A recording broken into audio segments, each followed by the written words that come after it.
അടിയിൽ നിന്ന് വണ്ടിയായത് ghost rider എന്നാണ് പേര്. പുള്ളിയുടെ ഇതും പറയുന്നത് തന്നെ ഗോസ്റ്റ് റൈഡർ എന്നാണ്. ഇത് പിന്നെ നമ്മുടെ സ്വന്തം മൊത്ത് ഏതാണ് തമിഴ്നാട്ടിൽ നിന്ന് വന്ന 2 ചേട്ടന്മാർ നല്ല പ്രായമായിട്ട് ഇതൊക്കെയാണ് മോനെ ആരും വേണ്ട ഇത്രയും പ്രായമായിട്ട് അവർ അവരുടെ ഇത് കളയുന്നില്ലല്ലോ റൈഡിങ്ങിൻ്റെ ഇതൊക്കെയാണ് റൈഡേഴ്സ്. നമ്മളൊക്കെ വെറും പുലികൾ. ഇവരൊക്കെ എവിടെയൊക്കെ പോയിട്ടുണ്ടെന്നറിയോ? ഒരുപാട് സ്ഥലങ്ങളിൽ പോയിട്ടുണ്ട്.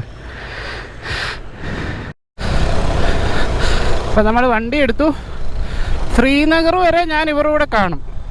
ഇവരൊരു പാക്കേജായിട്ടാണ് വരുന്നത് കൊണ്ട് നമുക്ക് ആ പാക്കേജ് അഫോർഡ് ചെയ്യാൻ പറ്റുന്നില്ല. പിന്നെ അതുപോലെ ഒരുപാട് ദിവസത്തെ പ്ലാനിങ് ആണ് ഇവർ പറയുന്നത്. നമുക്കത് പറ്റത്തില്ല. അപ്പം ഒരു റൈഡിന് വേണ്ടി ഞാൻ ശ്രീനഗർ വരെ ജോയിൻ എന്ന് ഞാൻ പറഞ്ഞിട്ടുണ്ട്. അത് നോക്കാം എന്തായാലും. ശ്രീനഗർ വരെ നമുക്ക് ഇവരുടെ കൂടെ ഒന്ന് എക്സ്പ്ലോർ ചെയ്യാം. അതുപോലെ തന്നെ ഞാൻ കുറേ നേരം അവിടെ നിന്ന് ടൈം വെറുതെ വേസ്റ്റായി. ഫോണും ചൂടായി, നല്ല ചൂടിപ്പോൾ. ഒരിടത്ത് ചെല്ലുമ്പോഴത്തേക്ക് ഭയങ്കര തണുപ്പ്, ഒരിടത്ത് ചെല്ലുമ്പോഴത്തേക്ക് ഭയങ്കര ചൂട്.